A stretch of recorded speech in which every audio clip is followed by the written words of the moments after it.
जय हिंद दोस्तों, मैं अभिलाष सिंह आप सभी का स्वागत करता हूं आपके अपने YouTube चैनल स्टडी विद विनय में।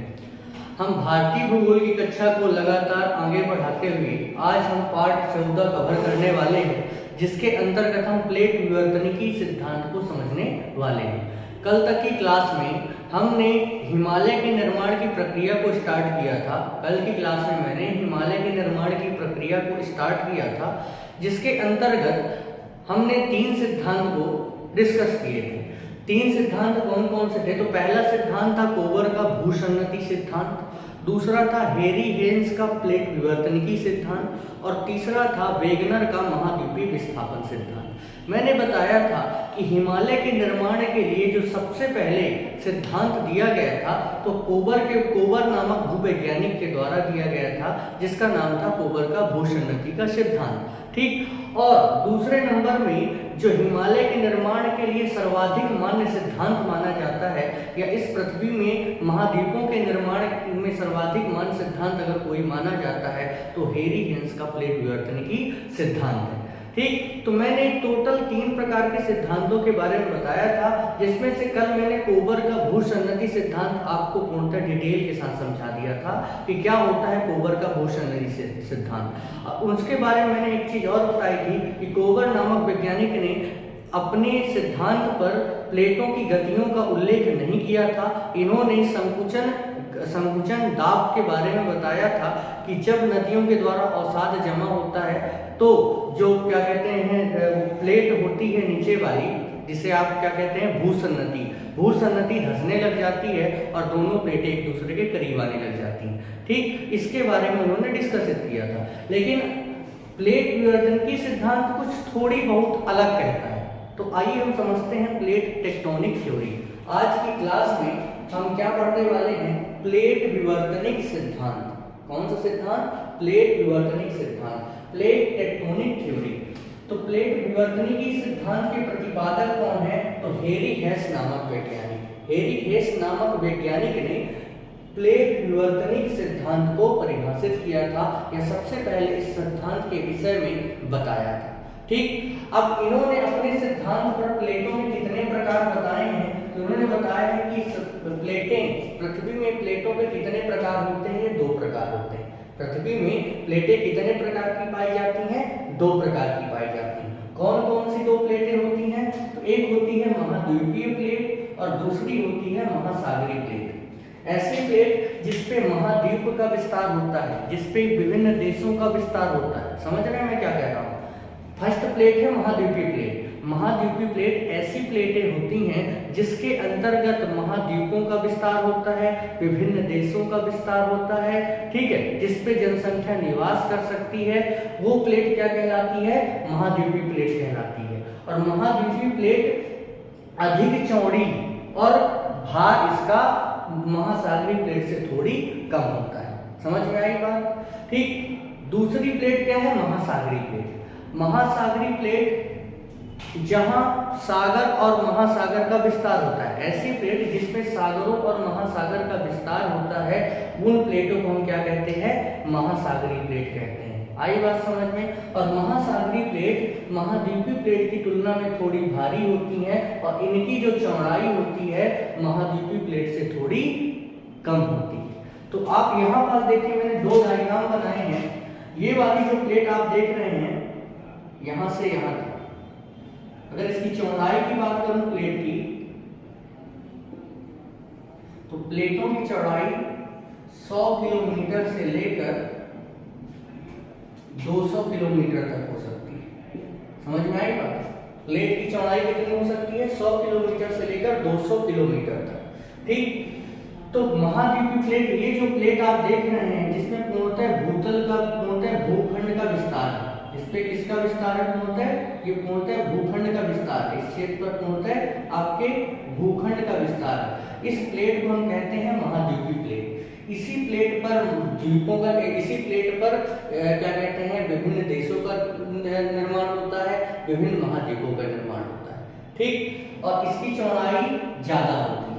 और ये जो दूसरी प्लेट आप देख रहे हैं, ये वाली, ये जो प्लेट है इसे हम क्या कहते हैं? महासागरीय प्लेट। ये वाली प्लेट क्या कहलाती है? महासागरीय प्लेट। आप देख सकते हैं कि नीचे क्या है? स्थल है, मतलब भूखंड है, और ऊपर क्या भरा हुआ है? जल। तो जिस प्लेट के ऊपरी हिस्से पर पानी भरा होता है उस प्लेट को हम क्या कहते हैं? महासागरीय प्लेट कहते हैं। और महासागरीय प्लेट में ऊपर क्या है आपका? पानी, और नीचे प्लेट। इन दोनों के दबाव के कारण इसका भार थोड़ी अधिक हो जाता है। तो इस कारण महासागरीय प्लेट चौड़ाई तो कम होती है, चौड़ाई आप देखेंगे तो कितनी कम है, यहाँ से यहाँ तक है, इसकी तुलना में चौड़ाई कम है, लेकिन इसका भार क्या होता है? ज्यादा होता है। और इन प्लेटों पर सागर और महासागरों का विस्तार होता है।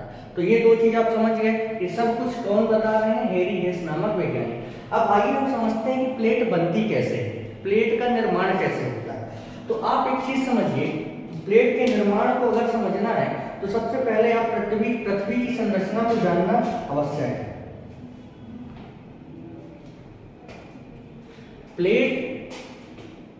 प्लेट के निर्माण की प्रोसेस से समझने से पहले हमें थोड़ी पृथ्वी की संरचना को जानना आवश्यक है। तो ये हमारी पृथ्वी है, और पृथ्वी में 3 परतें पाई जाती हैं। हमारी पृथ्वी में कितनी परतें पाई जाती हैं? तो पृथ्वी में हमारे मुख्यतः 3 परतें पाई जाती हैं। जो सबसे बाहरी भाग होता है, ये वाला, ये जो सबसे बाहरी भाग होता है पृथ्वी का, ये जो सबसे बाहरी भाग होता है, इसे हम क्या कहते हैं? क्रस्ट कहते हैं, यानी भूपर्पटी, जहां जीव जंतु निवास करते हैं। जहां जीव जंतु निवास करते हैं वह क्षेत्र कौन सा है? आपका क्रस्ट वाला हिस्सा। पृथ्वी की सबसे बाहरी परत क्या कहलाती है? तो पृथ्वी की सबसे बाहरी परत को हम क्या कहते हैं? क्रस्ट, यानी भूपर्पटी। ठीक, और भूपर्पटी में ही महाद्वीपों और महासागरों का विस्तार होता है। अर्थात मैं कह सकता हूं कि भूपर्पटी वाले क्षेत्र पर ही ये दोनों प्लेटें पाई जाती हैं, महाद्वीपीय प्लेट और महासागरीय प्लेट।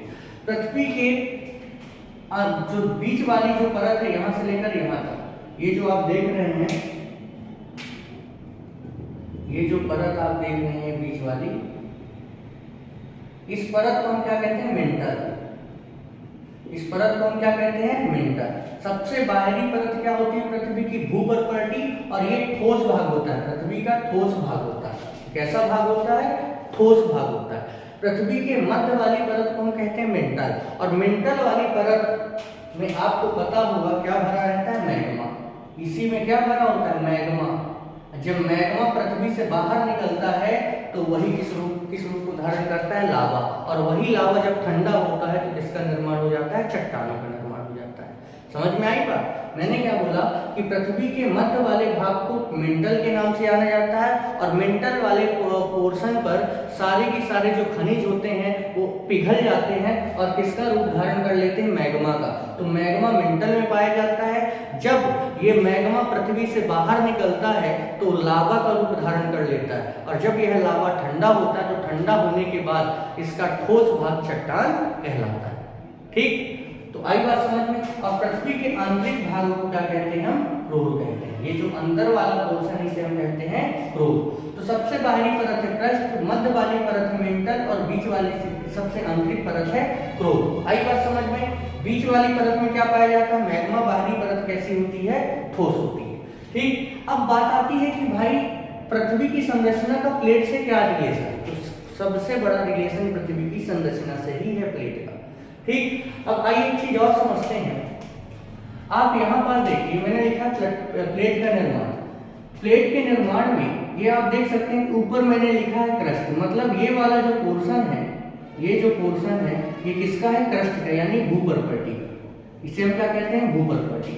और भूपर्पटी और आपके इस मैग्मा वाली परत का, मेंटल परत का ऊपरी हिस्सा मिला दिया जाए, भूपर्पटी और मेंटल की ऊपरी परत को मिला दिया जाए तो किसका निर्माण हो जाता है? एक प्लेट का निर्माण होता है। देखिए, ये पूरी पूरी आपकी क्या है? यहाँ से यहाँ तक भूपर्पटी, यहाँ से लेकर यहाँ तक ये एक प्लेट है, यहाँ से लेकर यहाँ तक ये एक प्लेट है, यहाँ से लेकर यहाँ तक एक प्लेट। ये सब की सब क्या है? ये पार्ट जो बटे हुए आपको क्या दिखाई दे रहे हैं? ये प्लेट है। ये सब की सब क्या है? प्लेटें हैं। अब प्लेट बनी कैसे? तो सबसे बाहरी परत हमारी क्या कहला गई? भूपर्पटी। तो ये हो गई क्रस्ट, ये हो गई आपकी क्रस्ट, ये लिखा हुआ है। और ये जो भाग है ये मेंटल का ऊपरी भाग है, और मेंटल के ऊपरी भाग को हम क्या कहते हैं, दुर्बलता मंडल, स्थेनोस्फीयर। इसे हम क्या कहते हैं, स्थेनोस्फीयर। तो प्लेट का निर्माण भूपर्पटी और मेंटल के ऊपरी मेंटल से मिलकर किसका निर्माण होता है, एक प्लेट का निर्माण होता है। ठीक। हेरी हेस नामक वैज्ञानिक कहते हैं कि मेंटल का निर्माण प्लेट का निर्माण कैसे होता है।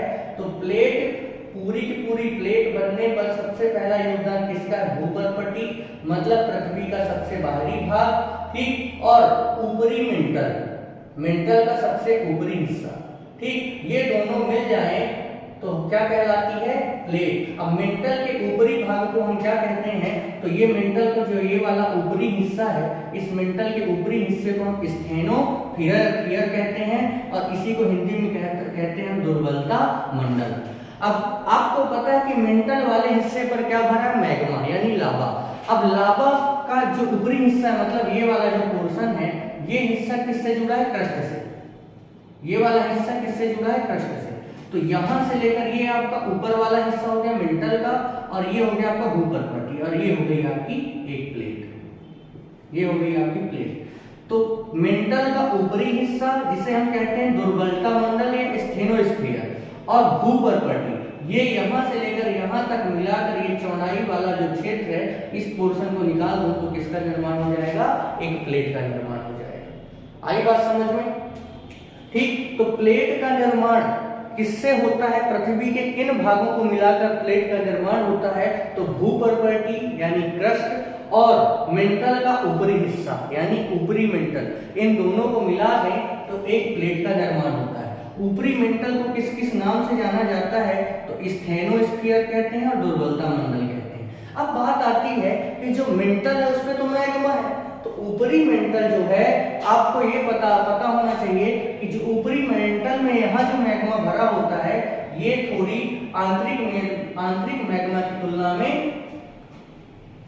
कम, मतलब आंतरिक मैग्मा की तुलना में थोड़ी कम गर्म होता है, मतलब कम तरल अवस्था में होता है। लिखा हुआ है अर्ध तरल मैग्मा। यहाँ जो मैग्मा भरा होता है उसे हम क्या कहते हैं, मैग्मा रहता है, लावा रहता है, लेकिन कैसा रहता है, आधा तरल और आधा ठोस, मतलब अर्ध तरल मैग्मा। तो प्लेट का निर्माण कैसे होता है, प्लेट का निर्माण भूपर्पटी और ऊपरी मेंटल जिसमें अर्ध तरल मैग्मा भरा होता है, इन दोनों को मिलाकर प्लेट का निर्माण होता है, और ऊपरी मेंटल वाली परत को हम स्थेनोस्फीयर कहते हैं या दुर्बलता मंडल कहते हैं। ठीक, आई बात समझ में। तो मेरे हिसाब से आप समझ गए होंगे प्लेट का निर्माण कैसे होता है। अब हेरी हेंस नामक वैज्ञानिक कहते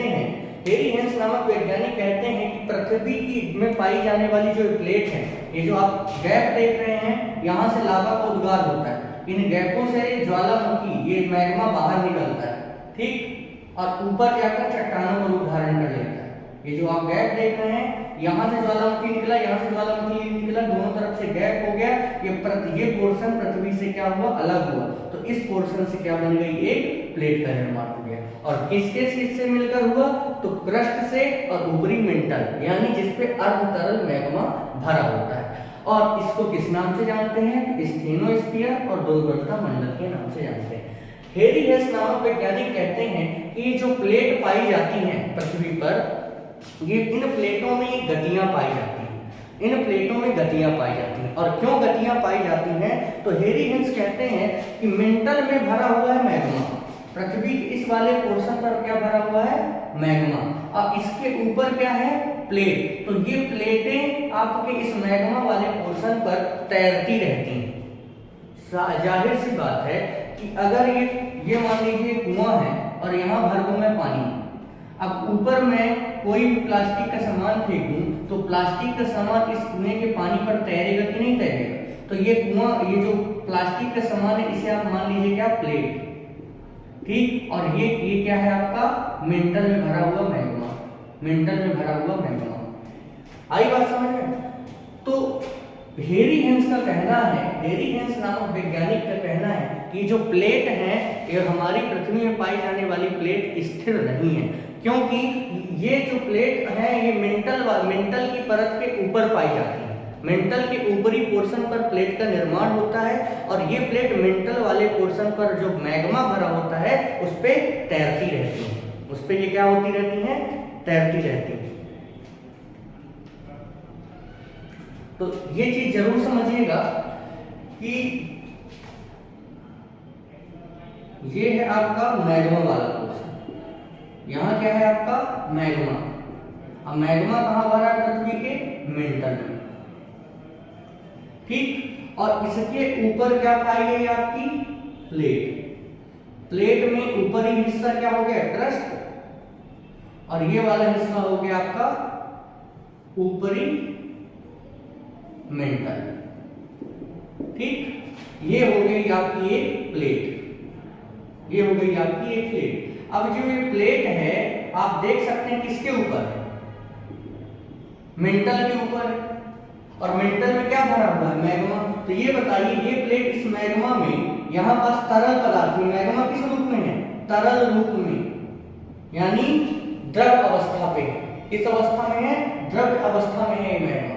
तो पानी जैसे मैग्मा भरा हुआ है अंदर, तापमान तो उच्च है, इस मैग्मा पर ही ये क्या तैर, ये जो प्लेट है आपकी, ये क्या है आपकी तैरती रहती है। ये कौन कहते हैं, हेरीहेंस। हेरीहेंस कहते हैं कि पृथ्वी के मध्य भाग में मैग्मा भरा होता है और उसी के ऊपर वाली परत पर प्लेटें पाई जाती हैं और ये प्लेटें इस मैग्मा पर तैरते रहती हैं। इस कारण ये स्थिर नहीं होती, इनमें गतियां पाई जाती हैं। इनमें क्या पाई जाती हैं, गतियां पाई जाती हैं।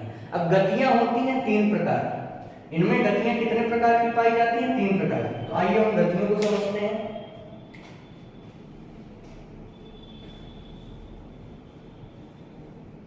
इनमें गतियां पाई जाती हैं तीन प्रकार की। सबसे पहली गति उन्होंने बताया कि प्लेटों के मध्य सबसे पहली जो गति पाई जाती है उसे हम कहते हैं अभिसारी गति।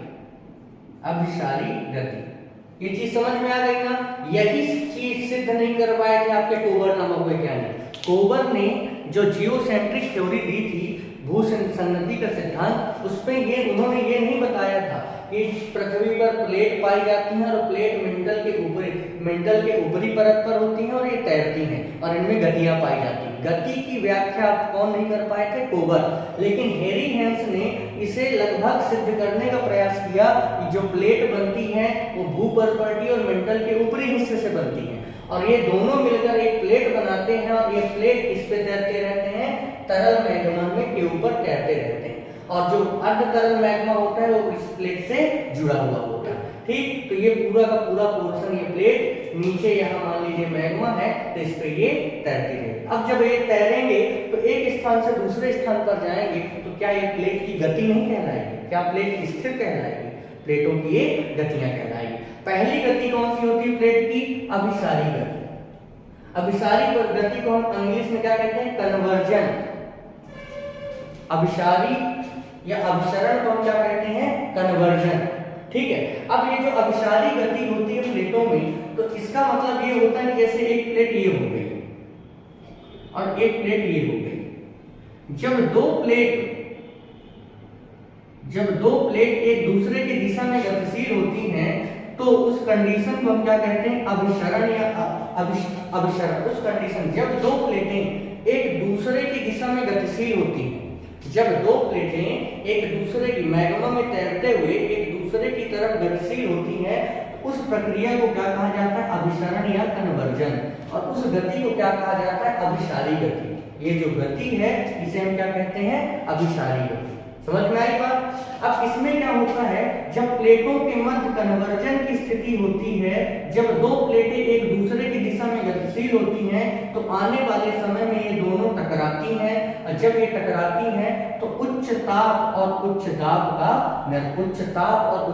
उत्पन्न होता है। और उच्च ताप और उच्च दाब में ही किसी हिमालय पर्वत का निर्माण होता है या रूपांतरित या कायांतरित चट्टान का निर्माण होता है। आई बात समझ में? मैंने बताया प्लेटों में तीन प्रकार की गतियां पाई जाती हैं। पहली गति क्या है? अभिसारी गति। अभिसारी गति के दौरान अभिसरण की प्रक्रिया होती है, प्लेटों के मध्य अभिसरण की प्रक्रिया होती है और अभिसरण की प्रक्रिया में दो प्लेटें एक दूसरे की दिशा में क्या होती हैं, गतिशील होती हैं। और एक समय ऐसा आता है कि ये दोनों प्लेटें आपस में टकरा जाती हैं। ये दोनों प्लेटें जब आपस में टकराती हैं तो इनके मध्य उच्च ताप और उच्च दाब उत्पन्न होता है और स्थितियां कैसी बन जाती है, विनाशात्मक स्थिति उत्पन्न हो जाती है। जब कोई दो भूखंड जोर से टकराते हैं तो टकराने के बाद उस पर उच्च ताप और उच्च दाब उत्पन्न होता है और विनाशात्मक स्थिति उत्पन्न हो जाती है। और इसी कंडीशन में किसका निर्माण हो सकता है, किसी पर्वत का निर्माण हो सकता है या कायांतरित चट्टानों का निर्माण होता है, या तो कायांतरित या रूपांतरित चट्टानों का निर्माण होता है। आई बात समझ में। फिर दूसरी जो गति होती है वो अपसरणी गति कहलाती है। दूसरी गति के बारे में एरियंस ने क्या बताया, अपसरणी गति। दूसरी गति क्या है, अपसरणी गति। अब अपसरणी गति में अपसरण की प्रोसेस होती है जब दो प्लेटें एक दूसरे से विपरीत दिशा में गतिशील होती हैं। जब दो प्लेटें मैग्मा में तैरते हुए एक दूसरे के विपरीत दिशा में गतिशील होती हैं, जब दो प्लेटें एक दूसरे से विपरीत दिशा में गतिशील होती हैं, उस प्रक्रिया को हम कहते हैं अपसरण या डाइवर्जन। उस प्रक्रिया को हम क्या कहते हैं, अपसरण या डाइवर्जन। जब प्लेटें एक दूसरे की दिशा में आएंगी, जब प्लेटें एक दूसरे की दिशा में आएंगी तो उसे हम क्या कहेंगे, अभिसारी गति। और प्रक्रिया क्या कहलाएगी, अभिसरण या कन्वर्जन की प्रक्रिया। ठीक। और उच्च ताप और उच्च दाब उसी कंडीशन में उत्पन्न होता है, पर्वतों का निर्माण उसी कंडीशन में होता है, पठारों का निर्माण भी इसी कंडीशन पे होता है, तथा इसमें विनाशात्मक स्थिति उत्पन्न हो जाती है और कायांतरित और रूपांतरित चट्टानें बनती है। आई बात समझ में। दूसरी कंडीशन में अपसरणी गति प्लेटों के मध्य हो सकती है जिसमें दोनों प्लेट एक दूसरे की विपरीत दिशा में आए, दोनों प्लेट एक दूसरे के विपरीत दिशा में आए। ठीक। और एक दूसरे के विपरीत दिशा में जब प्लेटें आएंगी तो उस प्रक्रिया को हम कहेंगे अपसरण की प्रक्रिया या डाइवर्जन की प्रक्रिया। और इसमें क्या होता है, जब एक दूसरे से ये दूर जाती हैं तो नई प्लेट का क्या हो जाता है, निर्माण हो जाता है। जैसे मान लीजिए ये प्लेट है और ये प्लेट के इतने हिस्से पर ये जो मैग्मा है, यहाँ वाला मैग्मा इस प्लेट को, इसके आधे हिस्से को यहाँ साइड फोर्स लगा रहा है और यहाँ साइड वाला मैग्मा यहाँ साइड की तरफ फोर्स लगा रहा है। तो इसका ये वाला हिस्सा टूटकर यहाँ साइड चला जाएगा और ये वाला हिस्सा टूटकर यहाँ साइड चला जाएगा। तो ये जो प्रोसेस होगी, एक प्लेट से टूटकर जो दो प्लेटें बन जाएंगी, इस प्रक्रिया को हम क्या कहते हैं, अपसरण की प्रक्रिया या डाइवर्जन की प्रक्रिया। और इसमें क्या होती है, रचना या निर्माण। निर्माण किसका, अब ये देखिए आप, जब ये दोनों चीज अलग अलग हुए तो एक प्लेट ये बन गई और एक प्लेट ये बन गई। एग्जाम्पल के तौर पर जैसे आपका पेंजिया था और पेंजिया का ये पेंजिया पूरा तैर किस पे रहा था, मैग्मा में। और मैग्मा में तैरते हुए इसका ये वाला हिस्सा, मैग्मा ने इस फोर्स लगाया तो ये वाला हिस्सा ऊपर को गतिशील हो गया, ये वाला हिस्सा नीचे गतिशील हो गया। ऊपर वाले को बोला गया अंगारा लैंड की प्लेट, नीचे वाले को बोला गया गोंडवाना लैंड की प्लेट। तो आई बात समझ में। अपसरण की जब प्रक्रिया होती है तो प्लेटें आप टूट कर एक दूसरे से दूर चली जाती हैं। ये प्लेट पहले एक थी, ये जो आप देख रहे हैं ये प्लेटें एक थी और इनमें अपसरण की प्रक्रिया हुई। एक मैग्मा, इसके नीचे का मैग्मा, आधा मैग्मा दूसरी तरफ को फोर्स लगाता है और यहाँ साइड में मैग्मा दूसरी तरफ का फोर्स लगाया, जिससे ये दोनों प्लेट एक दूसरे से दूर हो गई और एक नई प्लेट का निर्माण हो गया। और इसी प्रक्रिया को हम रचनात्मक प्रक्रिया कहते हैं। तो जब भी प्लेटों में अपसरण या डाइवर्जन होता है तो नई प्लेटों का निर्माण होता है या रचना होती है। और तीसरी कंडीशन क्या होती है, संरक्षी की प्रक्रिया। प्लेटों में संरक्षी गति, ना तो एक प्लेट मतलब स्थिर अवस्था में, जब प्लेट स्थिर अवस्था में होती है, न यहाँ साइड वाली प्लेट गति करती, न यहाँ साइड वाली प्लेट गति करती, उस प्रक्रिया को हम संरक्षी प्रक्रिया कहते हैं। तो तीन प्रकार की प्रक्रिया पाई जाती है प्लेट में। पहली अभिसरण जिसमें विनाश होता है, दूसरे में अपसरण और तीसरे में संरक्षी। अब हम बात करते हैं, हम पढ़ा टॉपिक क्या है हमारा, हिमालय पर्वत का निर्माण। तो अब आप समझ गए होंगे कि हिमालय पर्वत के निर्माण में कौन सी गति पाई जाती होगी, कौन सी गति के कारण हिमालय का निर्माण हुआ होगा। तो कन्वर्जन या अभिसरण की गति के कारण हिमालय पर्वत का निर्माण हुआ होगा। आई बात समझ में। तीन गतियां थी, अभिसरण में दो प्लेटें टकराती हैं, एक दूसरे की दिशा में जाती हैं। ठीक। अपसरण में एक दूसरे से अलग होकर दूर हो जाती हैं। ठीक है। और तीसरा कंडीशन क्या है, संरक्षी, जिसपे स्थिर अवस्था में रहती है। आई बात समझ में।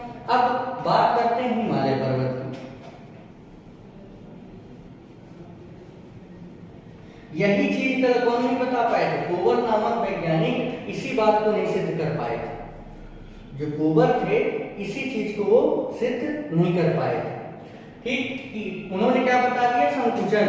अब आप खुद सोचिए कि नदियों का अवसाद जमा होने से कभी कोई भूखंड नीचे धंसेगा, लेकिन चलिए कुछ दबाव पड़ा तो मैं मान लेता हूँ कि दब गया, हम मान लेते हैं कि दब गया, लेकिन दबने के बाद इतना दबाव पड़ जाएगा कि दोनों प्लेट में संकुचन होने लग जाएगा, एक दूसरे की तरफ आ जाएंगे और इतना संकुचन हो जाएगा कि विशाल पर्वतमाला का निर्माण हो जाएगा। आप खुद सोचिए।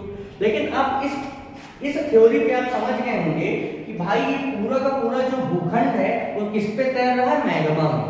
अब मैग्मा में वो तैर रहा है तो स्थिर नहीं है। ठीक, मैग्मा जहां साइड फोर्स लगाएगा वहीं साइड वो टुकड़ा निकल जाएगा, जिस टुकड़े पर जहां साइड फोर्स लगेगा वहीं साइड वो तैरने लग जाएगा। आई बात समझ में? ठीक, मतलब मैं पृथ्वी में पाई जाने वाली जो गति है इस पर डिपेंड करती है पाए जाने वाले मैग्मा पर। ठीक, क्लियर है? अब देखते हैं हम थोड़ी अपनी बेसिक प्रक्रिया। मान लीजिए प्रारंभ में पृथ्वी थी। पृथ्वी के भूखंड वाला हिस्सा क्या था? पैंजिया।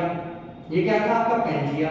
पैंजिया में ये पैंजिया तैरते हुए दो टुकड़ों में बट गया, अंगारा land, Gondwana land. Gondwana land के भी क्या हुए? टुकड़े हुए।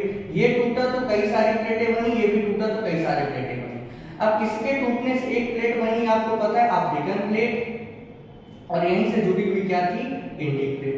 अब आप देखिए यहाँ पास इंडिक, ये अफ्रीकन प्लेट है और ये क्या है? Indic plate. पहले इंडिक प्लेट अफ्रीकन प्लेट से जुड़ी हुआ करती थी, लेकिन क्या प्लेटें स्थिर हैं? स्थिर नहीं है।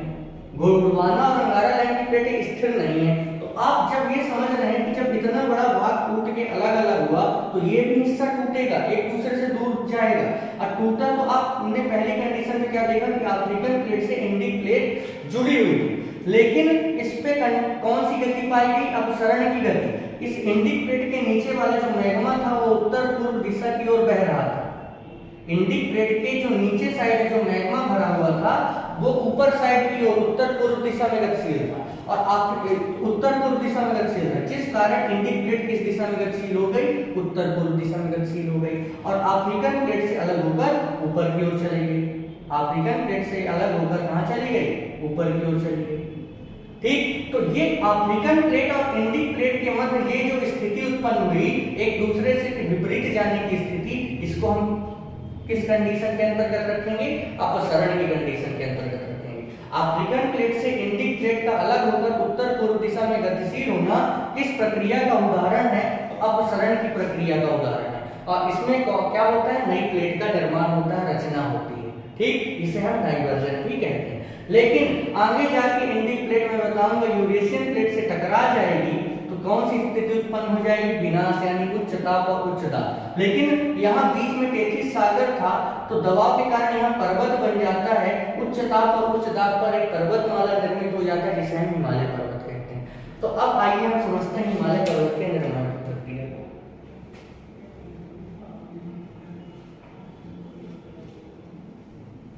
ये तीनों चीज आप समझ गए होंगे। अब देखिए उसी थ्योरी को हम आगे बढ़ाएंगे जो कल कोबर ने बताया था। ये क्या है आपकी? Indic plate. इंडिक प्लेट, और यहां पास क्या है आपकी? Eurasian plate. ये क्या है? Eurasian plate. समझ रहे हैं ना? ये इंडिक प्लेट है, ये यूरेशियन प्लेट है, और यहां पास जो नीचे है जिसे कोबर ने क्या बोला? भूसन्नति बोला। तो ये नीचे क्या है आपकी? इन दोनों प्लेटों के मध्य ये जो जिसे कोबर ने भूसन्नति कहा उसे हम क्या कह देंगे? महासागरीय प्लेट।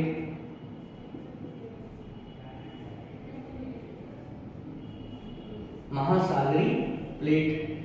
अब ये है इंडिक प्लेट, ये है यूरेशियन प्लेट, और यूरेशियन प्लेट और इंडिक प्लेट के मध्य में एक प्लेट है जिसे हम महासागरीय प्लेट कहते हैं। ये महासागरीय प्लेट इंडिक प्लेट का ही हिस्सा है, इसे इंडिक ऑस्ट्रेलियन प्लेट के नाम से जाना जाता है। अभी सिर्फ आप इतना समझिए, जब हम विश्व भूगोल में प्लेट विवर्तनिक को पूरे डिटेल से और विस्तार से समझेंगे तो एक एक प्लेट के बारे में हम बताएंगे। अभी सिर्फ यहाँ पर समझिए कि हिमालय का निर्माण कैसे हुआ। थोड़ी थ्योरी इनकी भी मिलेगी कोबर से, लेकिन इन्होंने एक सबसे अच्छी चीज की व्याख्या की कि गतियां पाई जाती हैं प्लेटों के मध्य। प्लेट स्थिर नहीं है, प्लेट तैरते रहती हैं, और ये पूरी की प्रक्रिया भौगोलिक प्रक्रिया एक दिन में नहीं घटित होती, लाखों वर्ष लग जाते हैं। ठीक, तो ये है आपकी इंडिक प्लेट, ठीक, और ये है यूरेशियन प्लेट। ये दोनों की दोनों इंडिक प्लेट कैसी है आपकी, महाद्वीपीय प्लेट है एक प्रकार की, और ये भी कैसी प्लेट है आपकी, महाद्वीपीय प्लेट। और इन दोनों के मध्य क्या है, महासागरीय प्लेट। ठीक, अब इस पे महासागरीय प्लेट है तो इसमें बीच में क्या भरा होगा, पानी, और पानी भरा है जिसे हम क्या कहते हैं, तेथिस सागर, इसे हम क्या कहते हैं, तेथिस सागर। अब कोबर ने बताया था कि इंडिक प्लेट की बहुत सारी नदियां इस क्षेत्र में अवसाद जमा करती थी, यूरेशियन प्लेट की बहुत सारी नदियां इस क्षेत्र पर अवसाद जमा करती थी। ठीक, लेकिन और जिससे अवसाद के जमाव से ये जो भूसन्नति है, जो महासागरीय प्लेट है, धंस जाती है और इनमें संकुचन हो जाता है और पर्वत का निर्माण हो जाता है। लेकिन हेरी हेंस क्या कहते हैं कि मैग्मा की गति के कारण जो इंडिक प्लेट थी वो यूरेशियन प्लेट की दिशा में गतिशील थी। ये इंडिक प्लेट कहां गतिशील थी, यूरेशियन प्लेट की दिशा में गतिशील थी। और जो ये यूरेशियन प्लेट है ये कहां साइड गतिशील थी आपकी,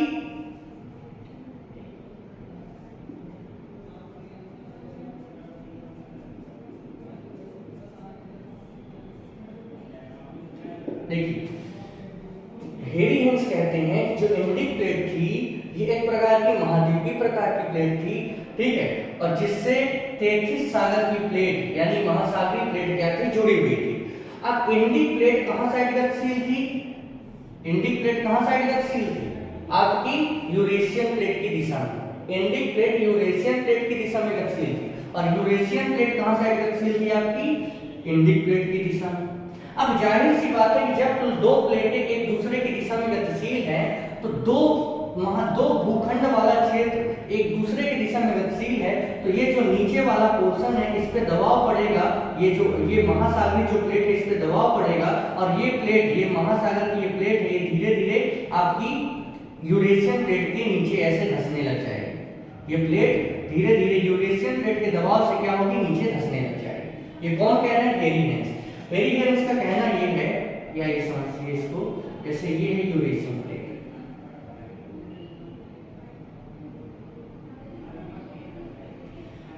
बीच में क्या बना हुआ है आपके, सागर, ठीक। अब सेम थ्योरी वही है, इंडिक प्लेट की बहुत सारी नदियां आती हैं और अपना अवसाद कहां जमा करती हैं, तेथिस सागर। यूरेशियन प्लेट की अपनी बहुत सारी नदियां आती हैं और अपना अवसाद कहां जमा करती हैं, आपके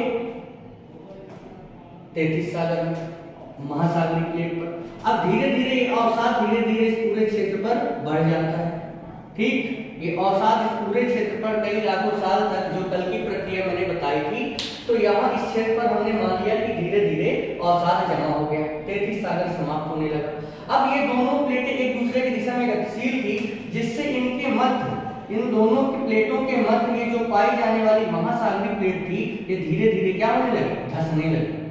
एक तो ऊपर से अवसाद का दबाव पड़ा तो ये नीचे जाने लगी, और ऊपर यहाँ साइड जो प्लेट थी, ये यूरेशियन प्लेट, ये धीरे धीरे खिसक कर, इंडिक प्लेट और यूरेशियन प्लेट धीरे धीरे खिसक कर एक दूसरे की दिशा में गतिशील हो, और अवसाद का दबाव लगा तो और नीचे जाने लगी, ठीक। और एक समय ऐसा आया कि ये प्लेट पूर्णतः धंस गई, जो ये महाद्वीपीय तेथिस सागर की जो प्लेट थी ये पूर्णतः धंस गई, और इन इंडिक प्लेट और यूरेशियन प्लेट के मध्य क्या हो गई, टक्कर हो गई।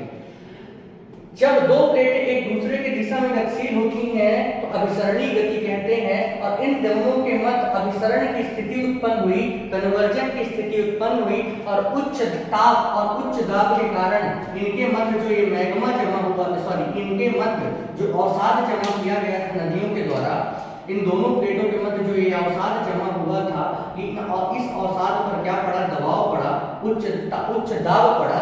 उच्च दाब पड़ने से यहाँ पास क्या निर्मित हो गया? हिमालय पर्वत का निर्माण हो गया। किसका निर्माण हो गया? हिमालय पर्वत का निर्माण हो गया। उच्च दाब पर किसका निर्माण हुआ? हिमालय पर्वत का निर्माण हो गया, एवं कुन-लून-सा पर्वत का निर्माण हुआ। और जो बीच में बचा हुआ पठारी क्षेत्र था वो किसमें बदल गया? तिब्बत के पठार में बदल गया। ठीक, तीन पर्वत इंडिक प्लेट और यूरेशियन प्लेट ने जब अवसाद पर दबाव लगाया, और उन्होंने क्या बताया था कि ये वाली प्लेट पर अवसाद का दबाव पड़ेगा।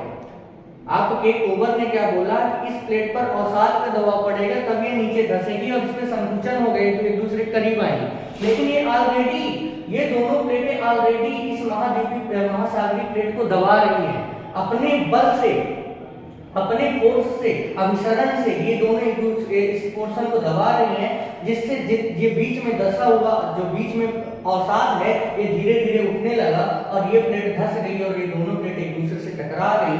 और एक समय ऐसा आया कि यहाँ पास जो बीच में जमा हुआ अवसाद था दोनों प्लेटों के मध्य, इन दोनों प्लेटों के मध्य जो अवसाद जमा था, ये अवसाद किसका रूप ले लिया? बृहद हिमालय, मध्य हिमालय और शिवालिक हिमालय, या इसे मैं कह दूं बृहद हिमालय, मध्य हिमालय, शिवालिक हिमालय। हिमालय की 3 पर्वत श्रेणियां बन गई और यहाँ साइड कुन-लून-सा पर्वत बन गया और बीच में जो उठा हुआ पठारी क्षेत्र था तिब्बत का पठार बन गया। ठीक, तो आप अगर इस चीज को ऐसे समझें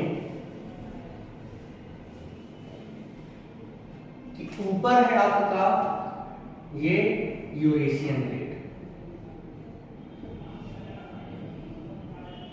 ठीक, और नीचे क्या है आपका? Indic plate. यह है इंडिक प्लेट और ये इसके मध्य में ये बीच वाला जो पोर्शन है, इस पोर्शन पर क्या है आपका? तेथिस।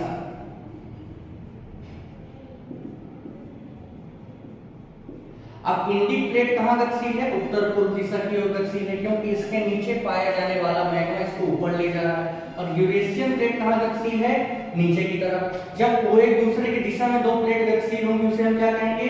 अभिसरण। अब अभिसरण की स्थिति में जब दोनों प्लेटें टकराती है तो क्या होता है? उच्च दाब उत्पन्न होता है, मतलब विनाश की स्थिति उत्पन्न होती है। लेकिन कंडीशन क्या हो गई कि यूरेशियन प्लेट की सारी जो नदियां बहती थी वो सारा का सारा मलबा कहाँ गिराती थी? तेथिस सागर में। और इंडिक प्लेट की सारी नदियां भी कहाँ अपना मलबा गिराती थी? तेथिस सागर में। धीरे धीरे इस पूरे क्षेत्र पर क्या जमा हो गया? अवसाद जमा हो गया।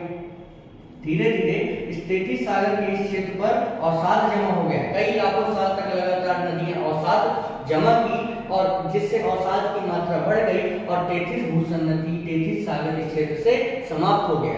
और अब आपको पता है कि दोनों प्लेट जैसे ही एक दूसरे की दिशा में जाएंगी तो अब बचा हुआ क्या है यहाँ पास? अवसाद।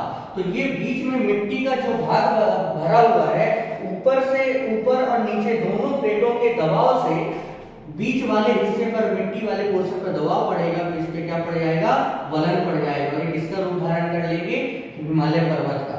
और यहाँ पास देखिए ये हो गया हिमालय पर्वत, इसके नीचे यहाँ पास जो उठा हुआ कुछ भाग रहेगा इसे तिब्बत का पठार कह देंगे और तिब्बत के पठार के इस वाले क्षेत्र पर क्या निर्मित हो जाएगा? आपका कुन-लून-सा पर्वत। कुन-लून-सा पर्वत। आई बात समझ में? देखिए